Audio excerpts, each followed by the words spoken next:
చంటి పిల్లలకి లేదా చిన్న పిల్లలకి వెన్నపూస, నెయ్య, మీగడ ఇట్లాంటి ఆరోగ్యానికి మంచిదని పెడుతూ ఉంటారు.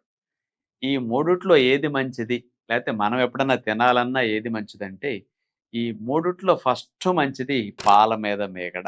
ఇందులో కొలెస్ట్రాల్ కూడా చాలా తక్కువుంటుంది. ఒక కోడిగుడ్డులో ఉండేంత కొలెస్ట్రాల్ అర కేజీ మీగడలో ఉంటుంది. అంటే అర కేజీ మీగడ తిన్నా ఒక కోడిగుడ్డుకి సమానం అన్నమాట. అందుకని పాల మీద మీగడ పిల్లలకి గాని, మనకు గాని ఫస్ట్ మంచిది. నంబర్ 2 వాడదలిస్తే వెన్నపూస మంచిది.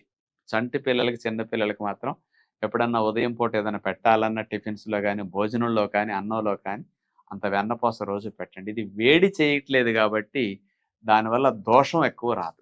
వెన్నపూస మరిగేసరికి కదా నెయ్యి తయారైంది. మరిగేటప్పుడు ఆ వెన్నపూసలో ఉండే కొవ్వంతా నెయ్యిగా మారేసరికి చెడిపోతుంది. ఆ చెడ్డ కొవ్వులు, హార్డ్ కొవ్వులు, ట్రాన్స్ కొవ్వులుగా మారతాయి.